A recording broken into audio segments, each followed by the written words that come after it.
Welcome to Dev current affairs. आज है 18 दिसंबर 2020 और 18 दिसंबर 2020 से रिलेटेड जितने भी राजस्थान लेवल के करंट अफेयर्स के क्वेश्चंस बनते हैं सारे हम इस वीडियो में डिस्कस करेंगे और हर क्वेश्चंस के बारे में डिटेल से पढ़ेंगे। तो चलिए शुरू करते हैं। क्वेश्चन नंबर 1, हाल ही में केंद्र शासित प्रदेश पुडुचेरी का डीजीपी रणवीर सिंह करसनिया को बनाया गया है। यह राजस्थान के किस जिले के हैं? तो यह राजस्थान के किस जिले के हैं? जयपुर, झुंझुनू, उदयपुर या इनमें से कोई नहीं। तो इसका राइट आंसर क्या होगा? यह राजस्थान के झुंझुनू जिले से हैं रणवीर सिंह करसनिया। चलिए देखते हैं झुंझुनू जिले के बारे में। तो ये मैप में देखिए आप, झुंझुनू की स्थापना की बात करें तो 1481 से 1488 ईस्वी के बीच झुंझा नामक जाट ने झुंझुनू को बसाया था। क्षेत्रफल की बात करें तो 5928 वर्ग किलोमीटर झुंझुनू का क्षेत्रफल है। और शुभंकर की हम बात करें तो काला तितर झुंझुनू का शुभंकर है। और संभाग हम देखें तो झुंझुनू जयपुर संभाग में आता है। और राजस्थान का एकमात्र ऐसा संभाग है जयपुर जिसमें 5 जिले आते हैं। वह 5 जिले कौन कौन से हैं? जयपुर, दौसा, अलवर, सीकर और झुंझुनू। यहाँ की मिट्टी की बात की जाए तो यहाँ पर रेतीली मिट्टी पाई जाती है। झुंझुनू से रिलेटेड कुछ इंपॉर्टेंट क्वेश्चंस और देखते हैं जो एग्जाम की दृष्टि से बहुत ही इंपॉर्टेंट है। प्राचीन उपनाम की हम बात करें तो शेखावाटी प्रदेश के नाम से भी झुंझुनू को जाना जाता है। भौगोलिक उपनाम की हम बात करें तो शेखावाटी का सिरमौर भी झुंझुनू को कहा जाता है। और यह जिला हवेलियों एवं भित्ति चित्रों के लिए भी प्रसिद्ध है। यहाँ पर नदियों की हम बात करें तो कांतली नदी झुंझुनू जिले में बहती है। पेनोरमे की हम बात करें तो वार मेमोरियल का पेनोरमा झुंझुनू में स्थित है, जिसे शौर्य उद्यान के नाम से भी जाना जाता है। लिंगानुपात हम देखें तो 950 झुंझुनू का लिंगानुपात है। और साक्षरता की बात की जाए तो राज्य में तीसरा स्थान है झुंझुनू का साक्षरता में 74.1% के साथ। अब तीसरा स्थान राज्य में झुंझुनू का है तो पहला किसका है? पहला स्थान साक्षरता में कोटा का, दूसरा स्थान जयपुर का और तीसरा स्थान आता है झुंझुनू जिले का। सर्वाधिक पुरुष साक्षरता की बात आ जाए तो झुंझुनू जिला सर्वाधिक पुरुष साक्षरता में प्रथम स्थान पर है। जलाशय की बात करें तो अजीत सागर बांध झुंझुनू में स्थित है। पन्नालाल साहे का तालाब भी झुंझुनू में स्थित है और समस्त तालाब भी झुंझुनू में स्थित है। आपनी योजना जर्मनी की सहायता से चलाई गई है झुंझुनू में, जो पेयजल की आपूर्ति करती है। और इस योजना के तहत हनुमानगढ़, चूरू, झुंझुनू में पेयजल की आपूर्ति की जाती है। और हाल ही में राज्य सरकार द्वारा झुंझुनू जिले को innovation hub for excellence in school education के रूप में भी विकसित करने का निर्णय लिया गया है। प्रसिद्ध स्थलों की हम बात करें तो रानी सती का प्रसिद्ध मंदिर भी झुंझुनू में ही स्थित है। खेतड़ी महल भी झुंझुनू में स्थित है और मंडावा दुर्ग भी झुंझुनू में ही स्थित है।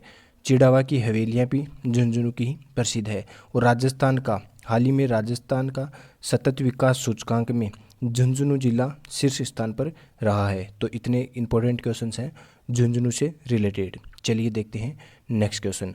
हाल ही में मुख्यमंत्री ने ग्रामीण तथा शहरी क्षेत्रों में निजी जल स्रोतों के नमूने की रासायनिक एवं जीवाणु जांच की दर 1000 से घटाकर कितने रुपए करने के प्रस्ताव को मंजूरी दी है?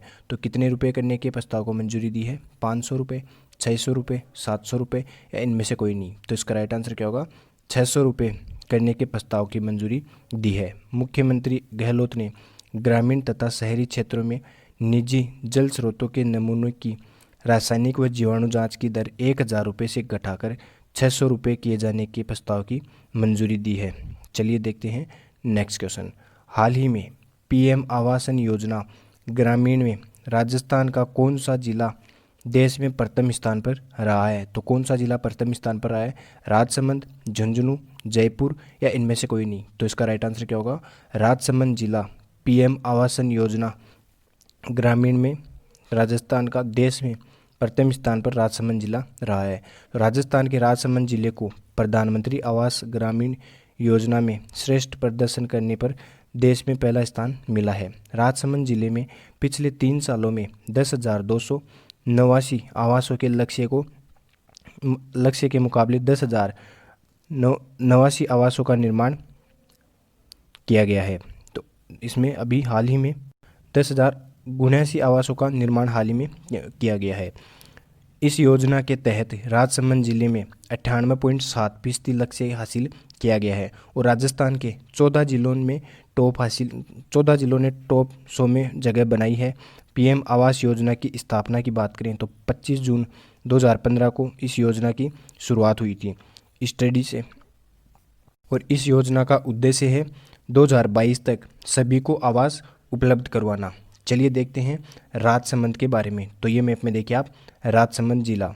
राजसमंद की स्थापना 1675 ईस्वी में महाराणा राज सिंह ने करवाई थी और 1993 में इसे उदयपुर से अलग करके जिले का दर्जा दिया गया था। क्षेत्रफल की बात करें तो 3860 वर्ग किलोमीटर राजसमंद का क्षेत्रफल है और शुभंकर है भेड़िया। संभाग की हम बात करें तो यह उदयपुर संभाग में आता है और इस संभाग में 6 जिले आते हैं। वह 6 जिले कौन कौन से हैं? उदयपुर, राजसमंद, डूंगरपुर, बांसवाड़ा, चित्तौड़गढ़ और प्रतापगढ़। यहाँ की मिट्टी की हम बात करें तो कच्छारी व लाल मिट्टी यहाँ पर पाई जाती है। चलिए देखते हैं नेक्स्ट क्वेश्चन। हाल ही में राजस्थान के मुख्यमंत्री ने मनरेगा के तहत कितने करोड़ रुपए की मंजूरी प्रदान की है? तो कितने करोड़ रुपए की मंजूरी प्रदान की है राजस्थान के मुख्यमंत्री ने? 115 करोड़, 108 करोड़, 120 करोड़ या इनमें से कोई नहीं? तो इसका राइट आंसर क्या होगा? राजस्थान के मुख्यमंत्री के द्वारा 108 करोड़ रुपए की मंजूरी प्रदान की गई है। सीएम अशोक गहलोत ने महात्मा गांधी राष्ट्रीय ग्रामीण रोजगार गारंटी योजना के तहत राज्य अंश के रूप में 108 करोड़ 25,81,000 रुपये के अतिरिक्त प्रावधान को स्वीकृति दे दी है। तो अब मनरेगा के तहत 108 करोड़ रुपए की मंजूरी दे दी गई है। चलिए देखते हैं नेक्स्ट क्वेश्चन। हाल ही में राजस्थान की स्वाति चौधरी को विश्व शीर्ष निवेशन बैंक गोल्डमैन सॉक्स में मैनेजिंग डायरेक्टर बनाया गया है। इनका संबंध किस जिले से है? तो यह किस जिले से हैं? जोधपुर, जयपुर, उदयपुर या इनमें से कोई नहीं? तो इसका राइट आंसर क्या होगा? यह जोधपुर जिले से हैं। ये हैं स्वाति चौधरी। स्वाति चौधरी विश्व की शीर्ष निवेशन बैंक गोल्डमैन सॉक्स की एमडी बनी है और बिलांडा की बेटी हैं ये, जो जोधपुर में पली बड़ी हैं। स्वाति चौधरी ने विदेश में भी मारवाड़ का मान बढ़ाया है। अपनी प्रतिभा और मेहनत के दम पर 32 वर्षीय स्वाति वैश्विक निवेशन बैंक द गोल्डमैन सॉक्स में मैनेजिंग डायरेक्टर एचआर बनी है। चलिए देखते हैं नेक्स्ट क्वेश्चन। हाल ही में राजस्थान में मुख्यमंत्री लघु उद्योग प्रोत्साहन योजना कब तक प्रभावी रहेगी? तो कब तक प्रभावी रहेगी? 31 मार्च 2024, 22 मार्च 2022, 23 मार्च 2023 या इनमें से कोई नहीं? तो इसका राइट आंसर क्या होगा? 31 मार्च 2024 तक मुख्यमंत्री लघु प्रोत्साहन योजना प्रभावी रहेगी। मुख्यमंत्री लघु प्रोत्साहन योजना 17 दिसंबर 2019 को 17 दिसंबर 2019 से शुरू हुई थी और यह योजना 31 मार्च 2024 तक प्रभावी रहेगी। चलिए देखते हैं नेक्स्ट क्वेश्चन। हाल ही में राजस्थान भ्रष्टाचार निरोधक ब्यूरो के महानिदेशक किसे नियुक्त किया गया है? तो किसे नियुक्त किया गया है? राकेश कुमार को, बीएल सोनी, सुरेंद्र सिंह या इनमें से कोई नहीं? तो इसका राइट आंसर क्या होगा? राकेश कुमार, बीएल सोनी को राजस्थान भ्रष्टाचार निरोधक ब्यूरो के महानिदेशक नियुक्त किया गया है। ये हैं बीएल सोनी, जो राजस्थान भ्रष्टाचार निरोधक ब्यूरो के महानिदेशक नियुक्त किए गए हैं। चलिए देखते हैं नेक्स्ट क्वेश्चन। हाल ही में राजस्थान में अंतर्जातीय विवाह प्रोत्साहन के लिए सहायता राशि के लिए राज्य सरकार द्वारा कितना बजट निर्धारित किया गया है? तो कितना बजट निर्धारित किया गया है? 6.75 करोड़, 7 करोड़, 8 करोड़ या इनमें से कोई नहीं? तो इसका राइट आंसर क्या होगा? 6.75 करोड़ रुपए विवाह प्रोत्साहन के लिए राशि राज्य सरकार द्वारा बजट में निर्धारित की गई है। चलिए देखते हैं नेक्स्ट क्वेश्चन। हाल ही में किस स्टेडियम में राज्य स्तरीय T20 चैलेंजर ट्रॉफी का आयोजन किया जा रहा है? तो किस स्टेडियम में किया जा रहा है? Sawai Mansingh stadium Jaipur, Sardar Patel stadium Ahmedabad, Feroz Shah Kotla stadium new Delhi या इनमें से कोई नहीं? तो किसमें? सवाई मानसिंह स्टेडियम जयपुर में राज्य स्तरीय T20 चैलेंज ट्रॉफी का आयोजन किया जा रहा है। यह जयपुर में स्थित है सवाई मानसिंह स्टेडियम और इसी में किया जा रहा है T20 चैलेंजिंग ट्रॉफी का आयोजन। चलिए देखते हैं नेक्स्ट क्वेश्चन। हाल ही में किस महिला को American national academy of event की ओर से यंग इन्वेस्टर अवार्ड के लिए चुना गया है? तो किस महिला को चुना गया है? प्रियंका शर्मा, ज्योति कुमारी, अंजना कुमारी या इनमें से कोई नहीं? तो इसका राइट आंसर क्या होगा? प्रियंका शर्मा को American national academy of event की ओर से यंग इन्वेस्टर अवार्ड के लिए चुना गया है। चलिए देखते हैं कुछ ग्रंथों के बारे में जिनकी रचना किन्होंने की थी, इनके बारे में। तो ये अधिकतर एग्जामों में पूछे भी जाते हैं। तो चलिए देखते हैं। पहला, कुवलयमाला ग्रंथ किनके द्वारा रचना की गई? इनकी उदयगोतन के द्वारा। तो उदयगोतन सूरी के द्वारा इस ग्रंथ की रचना की गई है। वंश भास्कर जो सूर्यमल मिश्रण के द्वारा लिखा गया ग्रंथ है।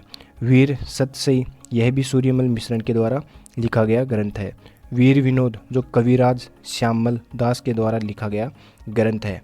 चेतावनीरा चुंगटिया यह केसरी सिंह बारटिया के द्वारा लिखा गया ग्रंथ है। तो ये 5 ग्रंथ हैं, कुवलयमाला, वंश भास्कर, वीर सतसई, वीर विनोद और चेतावनीरा चुंगटिया। तो ये है इनके द्वारा रचित ग्रंथ है। तो एग्ज़ाम में ये बहुत बार पूछे भी गए हैं, तो इनको अच्छे से देख लेना। चलिए देखते हैं कल का पूछा गया क्वेश्चन। हाल ही में राजस्थान का कौन सा जिला राजस्थान सतत विकास सूचकांक में शीर्ष स्थान पर रहा है? तो झुंझुनू जिला राजस्थान सतत विकास सूचकांक में शीर्ष स्थान पर रहा है। चलिए देखते हैं आज का क्वेश्चन। आज का क्वेश्चन है, हाल ही में राजस्थान के किस जिम्नास्टिक खिलाड़ी को महाराणा प्रताप पुरस्कार से सम्मानित किया गया है? तो किस खिलाड़ी को सम्मानित किया गया है?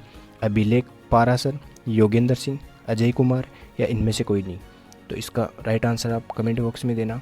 और अगर ये वीडियो आपको ज़रा सा भी हेल्पफुल लगे तो इसे लाइक करना, सब्सक्राइब करना। धन्यवाद।